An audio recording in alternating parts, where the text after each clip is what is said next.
초록어린이재단에 매달 100만 원을 후원하게 되었습니다. 이 모든 게 구독자, 시청자 여러분 덕분입니다. 구독과 좋아요 감사합니다.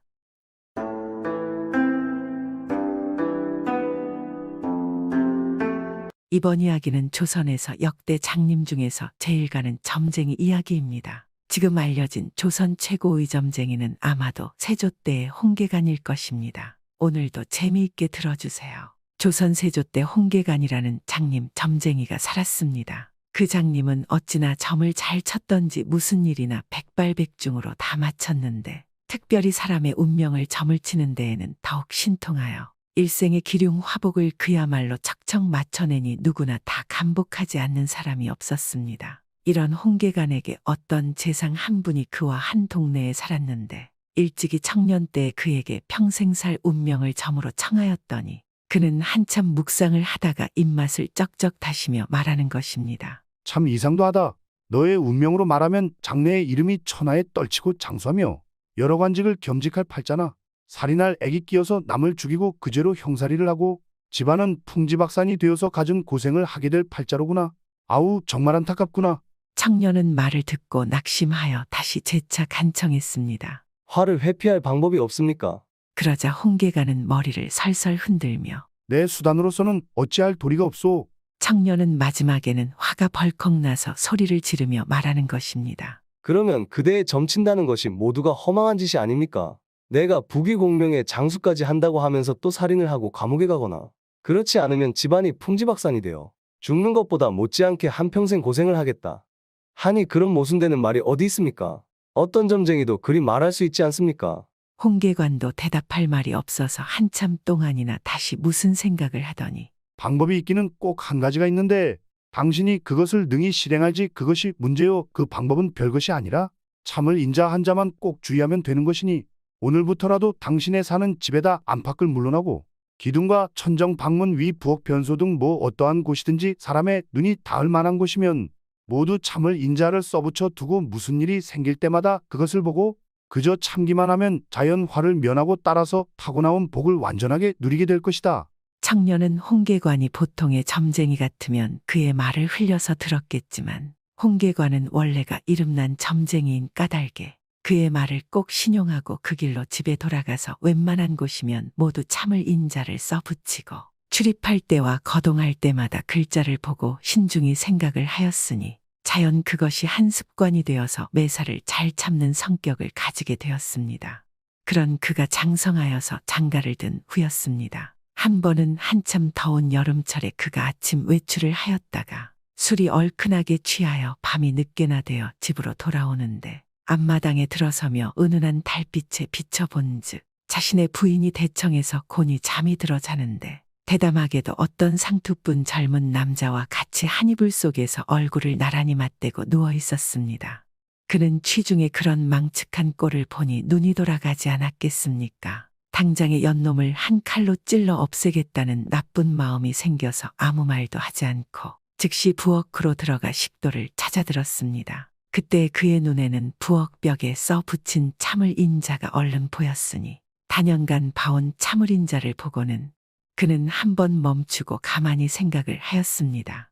하지만 참는 것도 따로 있지. 그렇지만 또 이렇게 생각이 났습니다. 어떤 사내놈이 제 계집이 다른 남자와 한자리에 누워있는 것을 보고 그것까지 참는 것이야 어디 있으랴 하고는 다시 분한 마음이 격동되어 시퍼런 칼날을 달 아래 번쩍이며 마루 위로 뛰어올랐습니다.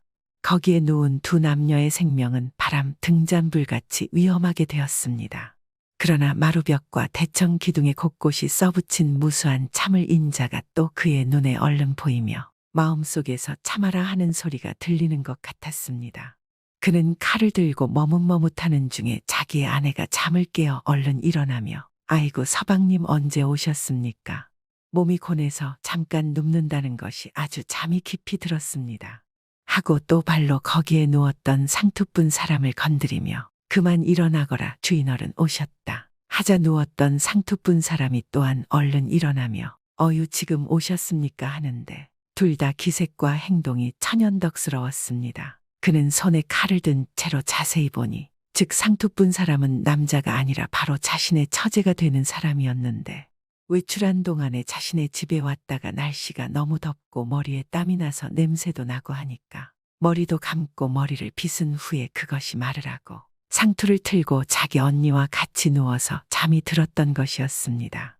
그는 바로 전까지 머리끝까지 올랐던 분한 마음이 어느 결에 봄눈같이 사라져 없어지고 도리어 부끄러운 생각과 또 조금만 참지 못하였더라면 아끼는 처제를 한 칼에 죽이고 부인마저도 죽였을 것을 생각을 하고는 온몸에 소름이 끼치며 잔등에는 찬땀이 흘렀습니다. 손에 들었던 칼을 그만 땅에다 던지고 크게 한탄하며 말하는 것입니다. 홍계관은 참으로 천하최고의 점쟁이이구나.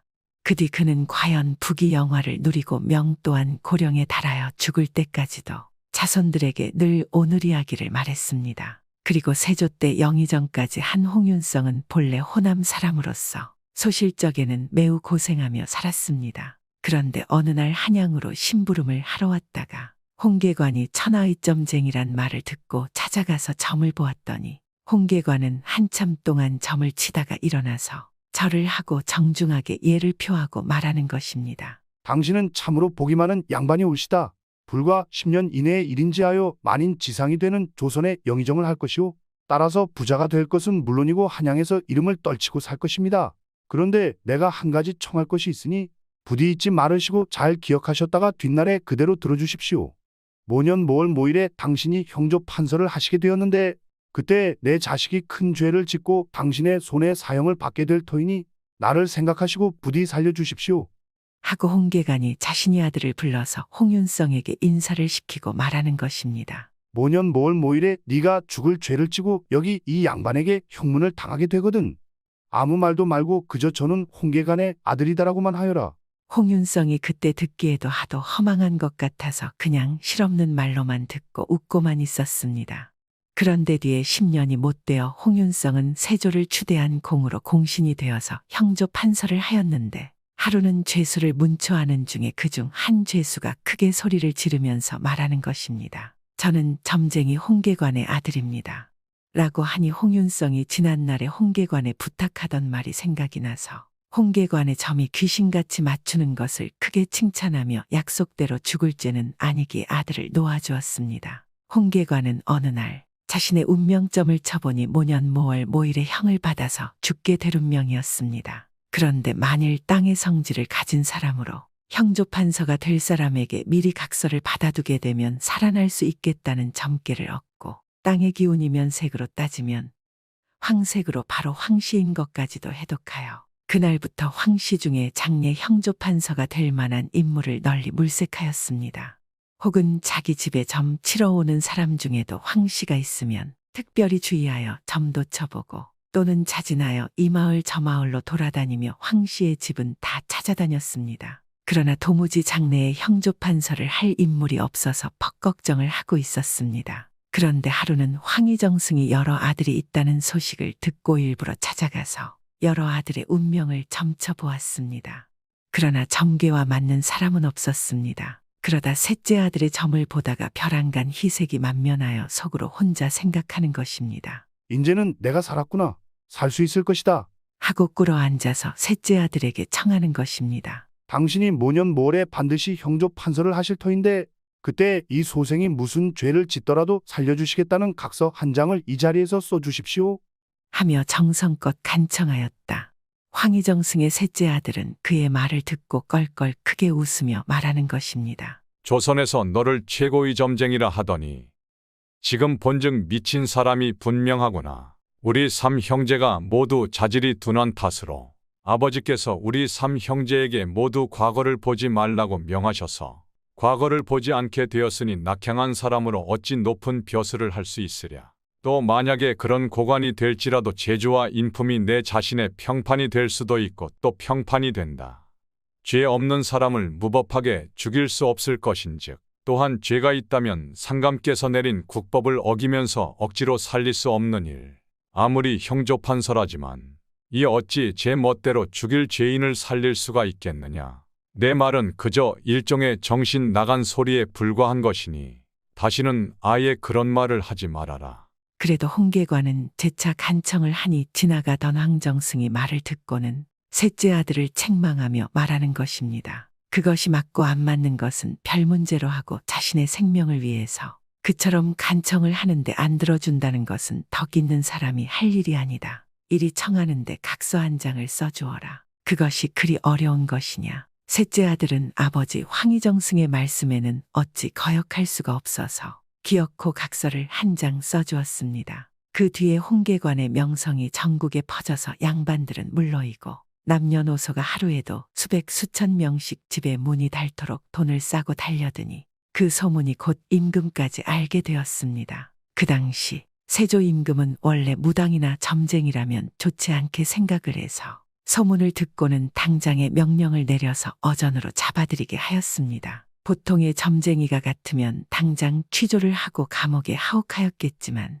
그래도 홍계관은 천하점쟁이라고 떠드니까 한번 시험을 하여 보아서 과연 신통하게 맞추면 용서하여 놓아주고 여의치 않으면 죽이기로 결심하였습니다. 홍계관이 어전으로 불려오자 세조는 미리 주머니 속에다 쥐 한 마리를 잡아 넣어두었다가 주머니를 내어놓으며 홍계관에게 물었습니다. 이 주머니 속에 무슨 물건이 들어있고 또 몇이나 되는지 알아맞혀라. 홍계관은 앞못 보는 두 눈을 휘번덕거리며 한참 알 수 없는 주문을 외우고 뭔가 생각하는 듯하며 점을 치더니 전하께 답하겠습니다. 그 물건은 새도 아니었고 버러지도 아니온데 항상 구멍으로만 출입을 하고 도적질을 잘하는 것인즉 쥐가 분명하옵고 그 수는 3마리입니다.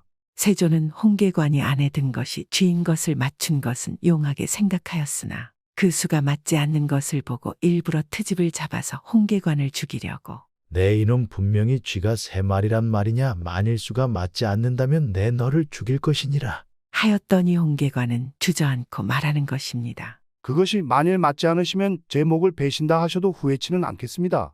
하고 말하였다. 세조 임금은 여러 신하들이 보는 데서 주머니를 열어보게 하니 쥐는 틀림없는 그 수가 3마리가 아니고 1마리였습니다. 세조는 당장에 책상을 치며 홍계관을 꾸짖었습니다. 이 요망한 놈이 공연히 백성들을 속이고 또 여러 대신들까지 속이는구나. 천하 고약한 놈 같으니 즉각 형조로 내려서 잠수형에 처하라. 위기일발에 처한 홍계관은 잡혀가는 도중에 가만히 생각한즉 포졸에게 지금 형조판서 대감이 누구신가 하고 물었더니 포졸은 황수신이라는 분입니다. 황희정승의 셋째 아드님이시고요. 라고 말하는 것입니다. 홍계관은 혼자 생각에 잠기며 그러면 그렇지 내 점이 조금이라도 틀릴 까닭이 있나 하고 주머니 속에 있는 쌈지를 부스럭부스럭 뒤져서 지난날 셋째 아들에게 받아두었던 각서를 꺼내 들고 셋째 아들이 문초할 때 내보이며 예전에 써주신 이 각서와 같이 모든 것을 이행하여 주십시오.